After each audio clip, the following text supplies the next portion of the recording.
Hello and welcome to the online class about male heads fashion and headcare in the medieval kingdom of Castile, Spain at the end of 13th century AD. My name is Savit Herchovy. I'm from Czech Republic, Central Europe. I belong to reenactment group Castilia 1312, attempting to recreate a Spanish diplomatic mission to European countries, calling for another Reconquista campaign against Muslim Kingdom of Granada. The class focuses on male hair and beard care, mouth and teeth care, barber and hairdresser tools, hair and beard styles and headgear. Primary attention is paid to the Christian population that was proud of an uninterrupted line of many traditions of the ancient Roman province Hispania and continuous bloodlines of the Germanic Visigoth lords among the ruling elites. Given the limited scope of the class, a numerous Jewish and Muslim population is deliberately left on the edge of the scene. Thanks to the abundance of books published by King Alfonso X in the second half of the 13th century Castile, we've got a wealth of sources and over 3,000 illuminations set in the context of Castilian society, place and time. The goal of the learned king was to address and depict all social strata. Gamblers, beggars, criminals, or prostitutes were not omitted, and attention was also paid to shepherds, farmers, craftsmen, burghers, etc.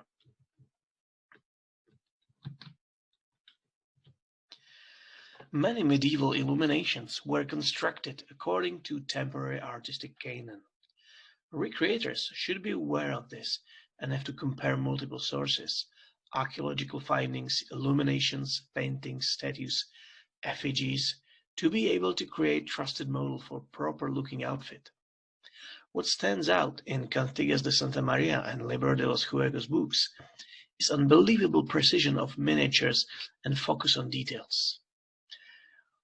Thanks to the written records of one of Alfonso's source material compilers, we know that King Alfonso was a pedantic man with developed sense for precision and details, and that he had personally reviewed the books he was publishing, selecting just a few of many examples. So here on the slide you can see on the left illumination of people armed with falchions, and next to that the real archaeological finding of falchion from Cluny from the 13th century.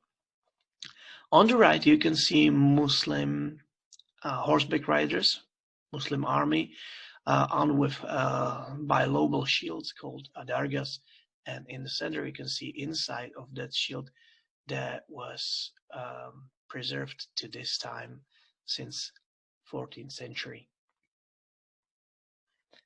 So Moorish shields, adargas, look exactly like findings. Moorish horseback riders use shorter stirrups and more bent knees compared to Christians. Christian garments, hats, swords, falchions, and shields look exactly like findings. That said, there are visual shortcuts in the illuminations present as well. For example, triangular banners, called pennons, were worn by centurions, person leading 100 men. So when we see army picture with everybody wearing pennon and spear, it means large army size, not that every person had pennon and spear. Another example is ship travelers, that they aren't depicted in the proportion to the ship. Ships traveling across Mediterranean Sea in the 13th century were of different sizes. Apart from small ships, there were large ships and medium-sized ships. For example, large battleships were accommodating 350 armed men and 150 sailors. We also have written sources about giant Arabic merchant ships that had more than 2,000 people on board, and some of them spent travel time crafting brocade on looms. So the more we know about the time, place, customs, and society, the better we are at interpreting the images. And Alfonso X provides us almost all we need. Manuscripts such as Cantigas de Santa Maria, Lapidario del Rey, Libro de los Juegos, and Siete Partidas, Law Code, and others provide evidence of public as well as private life of the church, soldiers, nobility, king, emperors, and the Pope himself. Hair and beard treatments were subject to both fashion and cultural influences. The courtiers had their hair curled. Coiffure, a short-cut canvas cap, copying the shape of the head, leaves the forehead and neck uncovered to exhibit the curls.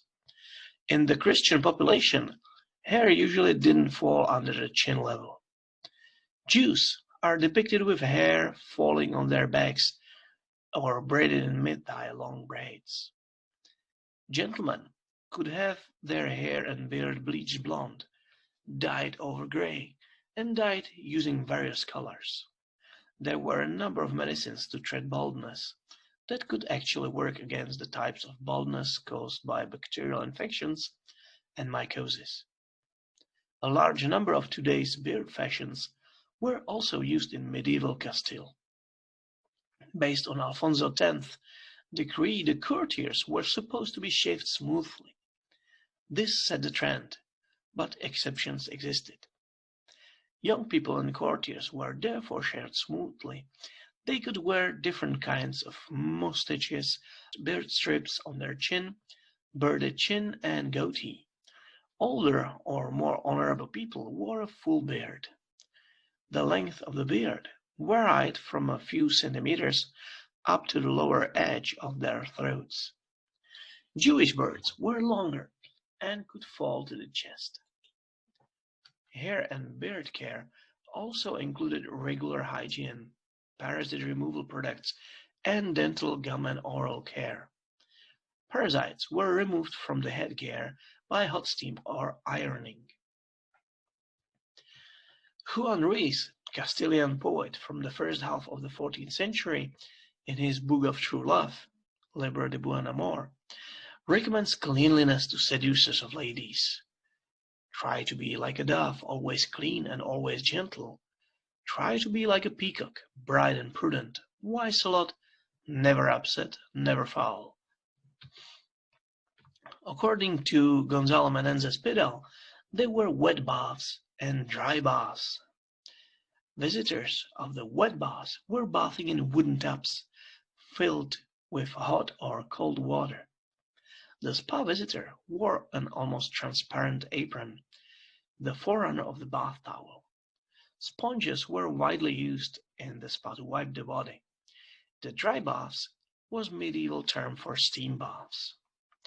Siete Partidas book mentioned the ritual bath of a candidate for knighting the night before the ceremony.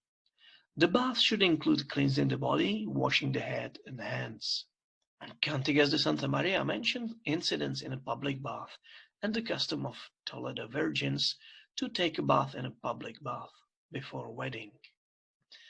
The Lapidary book mentions a porous volcanic stone that is suitable for cladding the walls of a spa because it holds heat well.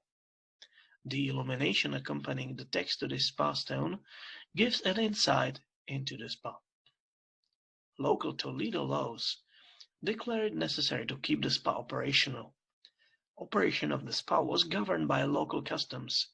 For example, opening hours were Tuesdays, Thursdays, and Saturdays for men, Mondays and Wednesdays for women, and Friday and Sunday for Jews.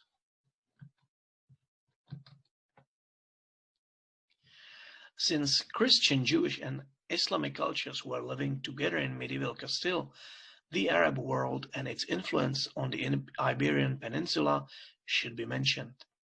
A Persian scholar Rhazes, before 925 AD, described recipes for making hard soap. An Andalusian poet and scholar Ziryab, before 857 AD, was trained in Baghdad and then moved to Cordoba, and he promoted bathing in the morning and evening, using deodorant and inventing toothpaste that not only worked but tasted well. Zuriab also suggested wearing different clothes according to weather and time of the year, and also in the morning, afternoon, and evening. He also popularized shaving the men and various hairstyles. The caliphs of Cordoba were said to be washing their heads with rose water before the arrival of Zuriab. Zuriab introduced the use of salts and essential oils for further hair care. For 5 daily prayers, the Quran imposes a basic cleansing of the hands, face, and a great cleansing of the whole body before visiting the mosque. Toothbrushing with miswak (Salvadora persica) plant is part of a small cleansing performed 5 times a day. Records from Cordoba, Moroccan Fez, Baghdad, and Fustat in Egypt document thousands of spas and an elaborate sewer system. In Jaén, Spain, the Muslim baths in the cellars of the later Christian palace have been preserved to this day. We can see them on the image on the right. Muslims showered with running water or performed dry cleansing. Muslim baths are a religious ritual where once used water cannot be reused. Therefore, the baths of Muslims in Castile were separated from the baths of Christians and Jews who bathe in vats, as we can see on the left side on the picture from Codex Manesse. Hair washing is specifically mentioned in more places in Lapidario. So far, there is lack of evidence about the frequency of head washing within different social classes. Lapidario recommends 3 types of minerals to make hair washing products and several recipes to combat baldness. For example, the mineral yetanis was first broken in mortar and then distilled in wine to cure baldness. As far as distillation columns are concerned, they were not exclusively owned by alchemists and doctors. Towards the end of the 14th century, Aragon sources mention the common ownership of a distillation column in the homes of rich ladies. They were used to prepare perfumes and skincare products for depilation.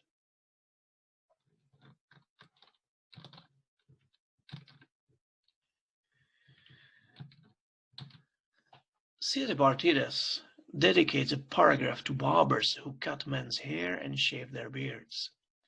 The barber shop should be run in a closed, impassable area outside the square or street so that accidental impact of a passing person into the barber does not cause injury or death to the customer.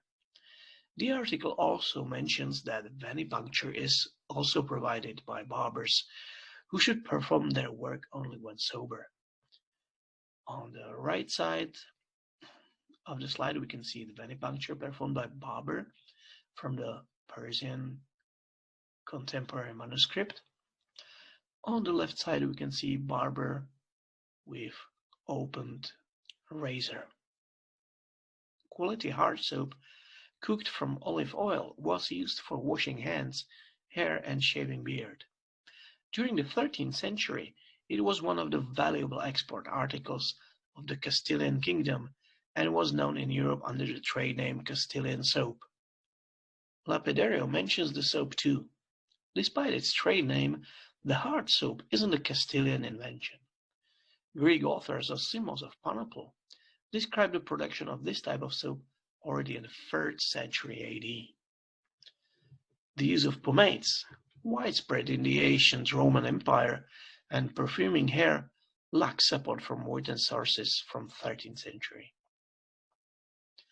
As far as the control of parasites is concerned, Lapidario mentions 3 substances suitable for lice control by chemical or physical means.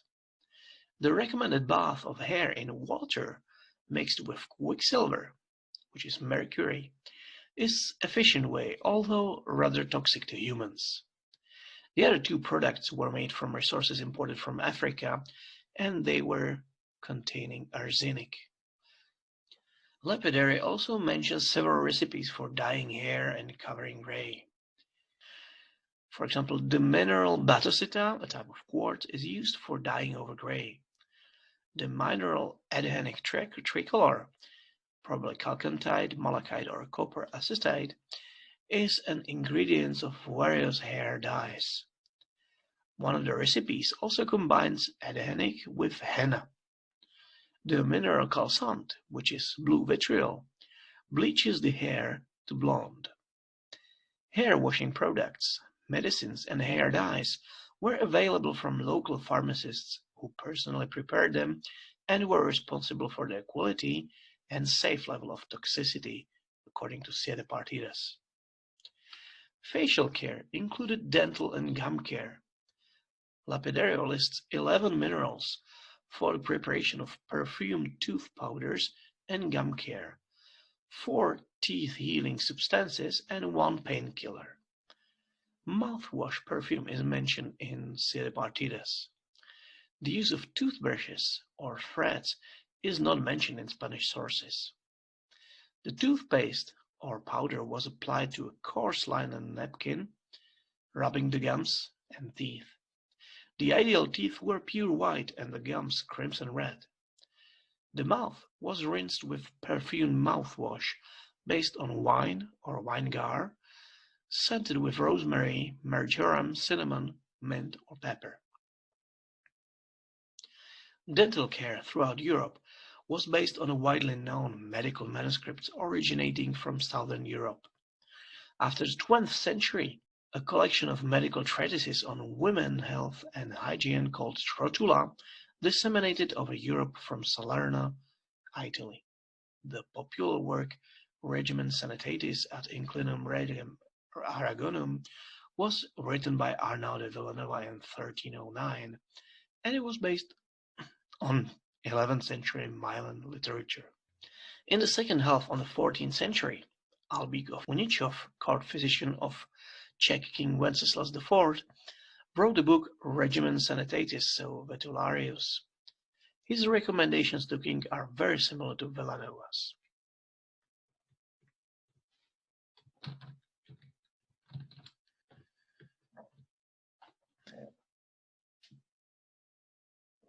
The use of the comb for the application of medicinal substances into the hair is mentioned in Lapidario. The illustrations of the combs sold at pilgrimage artifact stalls has been preserved on the Cantigas de Santa Maria illumination for songs 161. These combs resemble the preserved combs from the 13th century from southern Italy. On the image we can also see scissors and folding knife at G. This is the preserved comb from southern Italy from the 13th century. The combs of Egypt and Andalusia and Granada are a magnificent work of art. There is also archaeological evidence of bronze, wooden, as well as bone combs. Illumination from Cantigas de Santa Maria also documents razors, folding knives with rounded handle, sold in a pilgrimage stand. Here's an example of similar type of razor that was found in Netherlands, dating back before 1525. Alum and its antiperspirant and anti-bleeding effects are described in Lapidario. According to written sources, the use of the shaving brush spread from France to Europe only after 18th century. So in the earlier periods, the soap was foamed for shaving by hands. Regarding scissors, contemporary European iconography, for example, this Psalter of St. Louis and the Morgan Bible, document usage of spraying scissors to cut hair in the biblical scene of Samson and Delilah to shear sheep and textiles. We can see the spraying scissors here. Castilian sources, on the other hand, illustrate the use of pivoted scissors to shear sheep as well as textiles. And pivoted scissors are displayed within the above-mentioned stall goods in Cantigas de Santa Maria, Song 161. Pivoted scissors are also depicted in Libro de los Juegos. See the right side of this picture near the scales and wooden casket on the table. Use of curling iron, hairdressing pliers, or Roman calamister tool for curling the hair has not yet been documented in period sources, iconography, or archaeological findings. On the other hand, Lapidario describes a recipe for preparing a hair bath made of stone azul, lazurite, that makes the hair curl.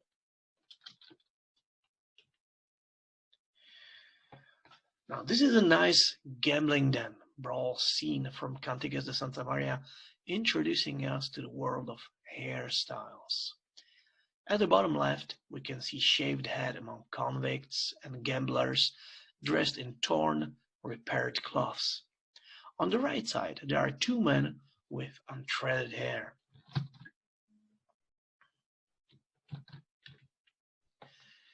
In this slide, we can see pilgrims cooking their meal, and second from right, there is a bald-headed man holding a jug. Lapidario mentions a number of recipes against baldness. In this picture, we can see a royal notary, the second from left, as he wears comb over on the forehead in this depiction of royal judgment scene.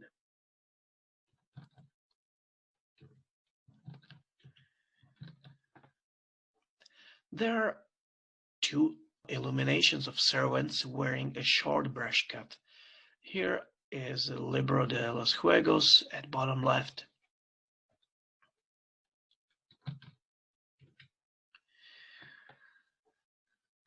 Again, there are two illuminations displaying hair combed back. Here's Cantiga 130. There are multiple types of clerical tonsures. In this picture from Cantigas de Santa Maria, we can see Franciscan tonsure. This slide depicts a very common type of hairstyle from Libro de los Juegos.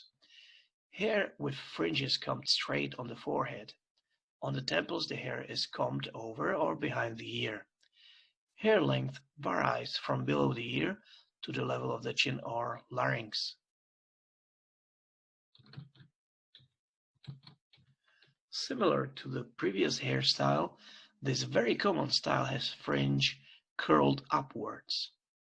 Hair ends on the nape of the neck are curled too, so that the curls protrude in front of the coiffure and at the back under the coiffure.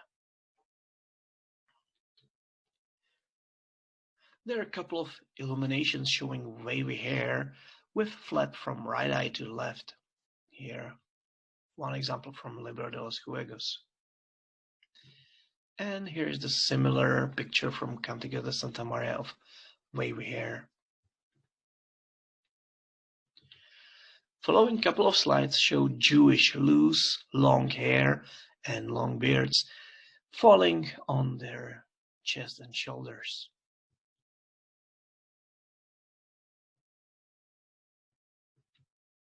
Note the pointy heads.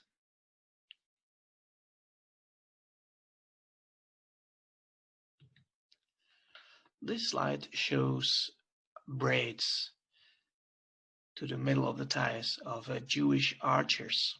It's possible that the depicted men are not Jewish, but of a Persian or Tatar origin.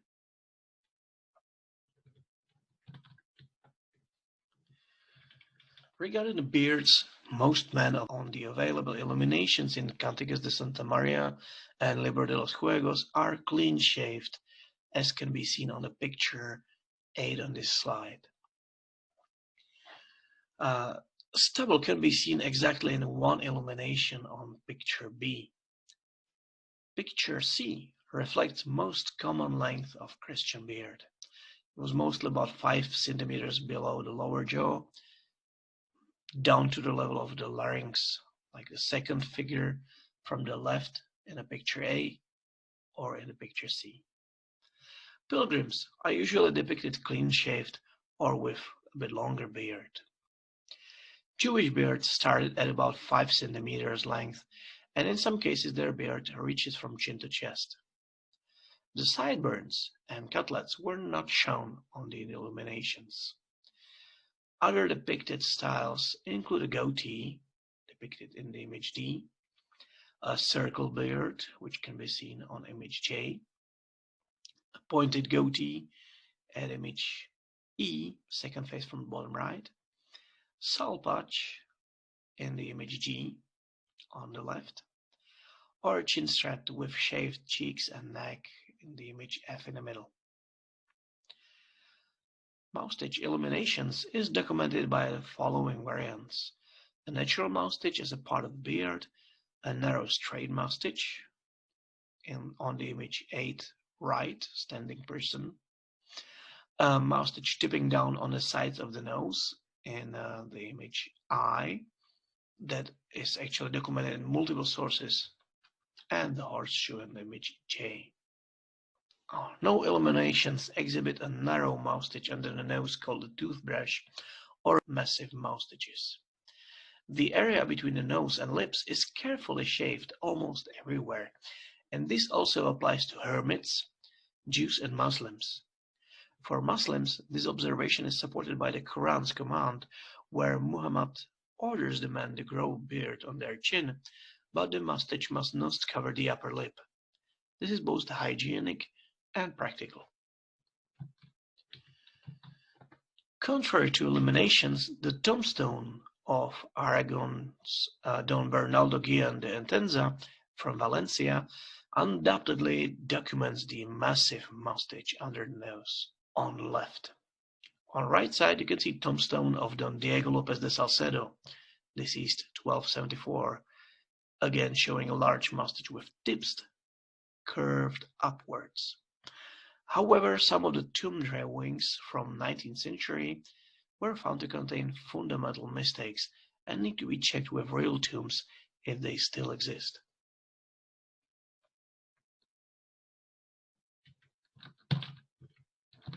Now switching to hats and male headgear. During the reign of Kings Ferdinand III and Alfonso X of Castile, the Kingdom of Castile underwent extensive territorial expansion and consisted of many diverse territorial units. Snow and frosty winters were common in mountainous country parts. Other regions had mild climate. In the hot south, there were deserts and semi-deserts, partly irrigated and fertilized by Arab immigrants. For the outside working classes of the population, the headgear played a purely utilitarian role. Therefore, all social strata wore kofaya, which is depicted here under number 1, kofia, various types of hoods, number 5, and brim hats called sombrero, number 6. Hats also had a fashionable and statutory role. Some types of hats were reserved only for the elite society members. For example, a cylindrical capiolo de los caballeros, under number 2, could only be worn by a nobleman. According to the type of hat, it's also possible to recognize scholars, for example, number 4, pilgrims, etc. Rarely depicted head types include so-called Phrygian caps. Last but not least, the fashion of headgear was also determined by religion or religious laws. For example, Jews are typically depicted wearing pointed hats, with or without brim, very specific shapes. Tatars have pointed hats with inverted brim. Several types of turban binding can be seen on Muhammad devotees, depending on the region of origin and the particular branch of faith. Kofias. The small cloth caps, closely fitting on the head, were worn throughout Europe by both sexes of all social strata. They were called coif in English, coif in French, and kofia in Spanish. Kofias were typically made of white flax. However, there were also colored, striped, silk, brocade, transparent cloth kofias, etc. You can see transparent cloth kofia on the second image from the left. Depicted kofias covered only one quadrant of a head, centered on the ear. The front vertical line exposed whole forehead and fringe. The bottom horizontal line exposed nape and neck hair. At least 3 artifacts designed as a kofia from medieval Castile have been preserved. On the left side, you can see white flax kofia with small decorations that was found in the tomb of a male burgher in the Church of Our Lady in Agramunt, Urgell. It was dated to 14th century AD, probably to the time of plague epidemics, as the male body was covered with lime. Kofia is a part of the funeral clothing of a couple of donors aged between 20 and 30 years. This kofia is exhibited in Agramunt along with ladies' nightwear. On the right side, you can see frequent errors in recreating kofias, and the red marker depicts the region that should be covered by kofia only.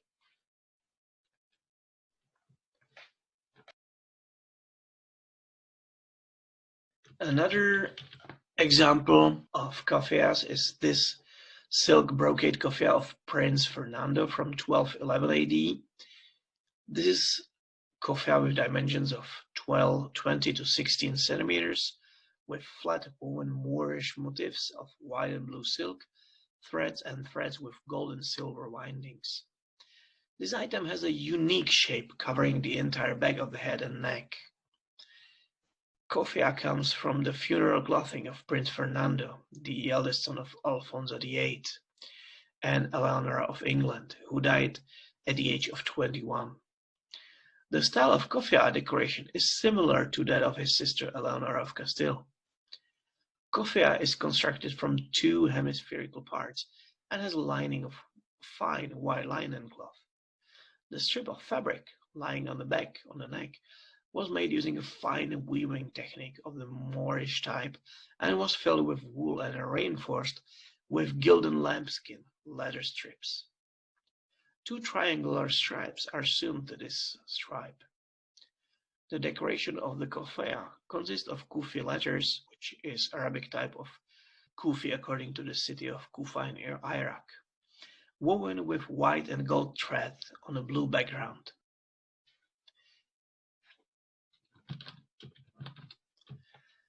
The second kofia of Prince Henrik with shields of House of Lara comes from 1217 AD. This is actually a children kofia because Prince died at the age of 13 after an accident while playing with children in the court of his educator. His silk kofia has dimensions of 18 to 14 centimeters and is decorated with brown color woven cauldrons, coat of arms of the Lara family. Hem and bib are embedded with finely sewn golden brown stripes.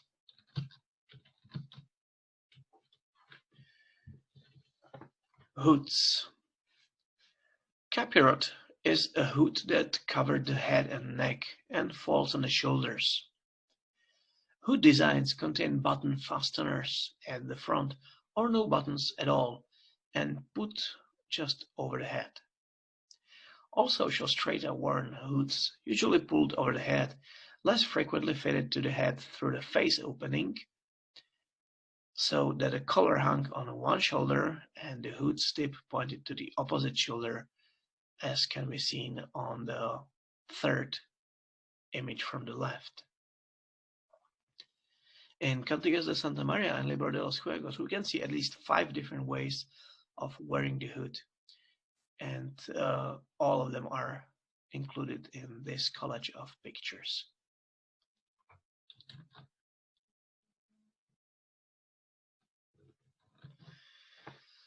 Farmers and wagoners wore different type of hood called capucha.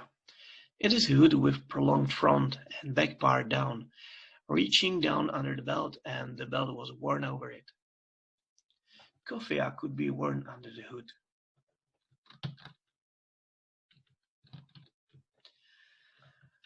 Sombrero refers to any hat with a crown and brim that could shield the wearer's eyes from sunlight. The hat was worn by men and women when traveling or on the hunt. Sombreros may have been made of felt, but palm fiber is also mentioned as one of the possible construction materials. Sombreros of palm fibers resemble traditional conical Asian rice hats. Sombrero was sometimes worn over kofia as well as over capirot. It was attached under the chin with a string with two knots. It is possible that one of the knots could be movable and work as a slide switch so that the head could easily be dropped on wearer's back, as can be seen on the right top image.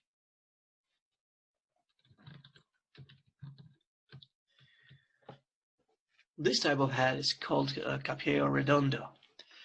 It is subtype of hats with a round crown and a brim turned downside up. The hats could have been made of felt. The inverted brim could be decorated by contrasting color, contrasting hem, or fur hem. Capello redondo was worn by musicians, pilgrims, merchants, teachers, scribes, bishops, priests, courtiers in the company of the king. Kofia was worn under the capello redondo. Different furs were used to decorate the hat's inverted brim. The fur type depended on the social status and the price of the fur. Lower and middle classes used lamb, dormouse, and rabbit. The luxurious capello could be lined with sable, squirrel, marten, genet, otter, or ermine. The most expensive fur used was from newborn or unborn pups. This is capello on forma boina, beret. This term denotes a beret or cap worn by clerics, doctors, lawyers, scholars, painters, and members of military knight orders. This can be seen on the next slide.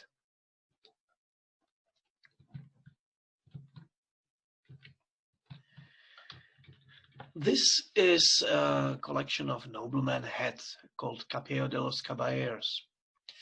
The knight's hat was shaped as a tapering bucket, and it was reserved for the nobles, knights, kings, and minstrels. Kofia was not worn under the Capello de los Caballeros. These hats were covered with precious fabrics, embellished with embroidery, gems, pearls, glass beads, and others, as shown in the collage of selected hats. To date, 3 hats of noble owners have been preserved. This is capello of royal heir Don Fernando de la Cerda, who died 1275 AD. It has a diameter of 19 centimeter, maximum height of 15.7 centimeters, and a minimum height of 13.5 centimeters. Base of the hat is made of birch veneer, covered with fine parchment and then with white and scarlet taffeta. Coats of arms made of bats are sewn on the taffeta. Heraldic castles consist of gilded silver plates with blue glass beads. The castles are set in a background of pink sea coral beads. Lions are embroidered with long stitches of red silk thread. Eyes are embroidered with silver thread. The background of lions is covered with stitched white coral beds. The chin strap is made of 2 pieces of silk fabric and is decorated with black geometric motifs embroidered on a gold background. The hems are made of 1.4 cm wide gold leaf embossed with heraldic emblems and decorated with red enamel, sapphires, and garnets. This is capello of King Alfonso X, who died 1284 AD. Only those two photographs were published by Gonzalo Menendez-Pidal, and nothing else is available. The artifact description doesn't exist, and according to the written sources, the current location of the head is back in the original coffin of King Alfonso X.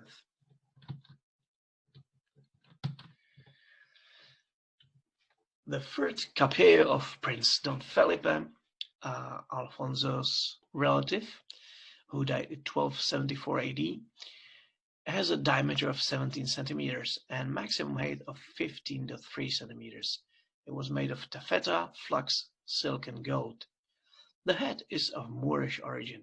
It is made of brocade of gold and silk thread, embroidered with quatrefoil motif that contains heraldic themes of castles and eagles, which represent the heraldic themes of Castile and Suabia. The castles have 3 towers embroidered with gold on a brown and red background. The background of Imperial German eagles used to be blue, but faded over the time to undefinable brown. The spaces between the medallions are filled with a pattern of entwined strips of gold on a green background that probably used to be blue. The lining is made of silk fabric. The heritage of Alfonso X, the Wise, contains richly illuminated manuscripts, which are excellent sources for studying Castilian culture. They can also be used to study fine details of hairstyles, beard styling, typology, and head decoration details. Preserved archaeological findings of Capilla de los Caballeros and Cofeas, as well as images on tombstones, confirm that illumination can be considered a plausible source. Preserved heads provide valuable information on construction details and materials used. Unfortunately, the complete set of all illuminations is not publicly available, so for example, ruling out some beard types has limited validity. Further research in Spanish archives has the potential to uncover much more study material in the fields of material culture and literature. Thank you for your attention.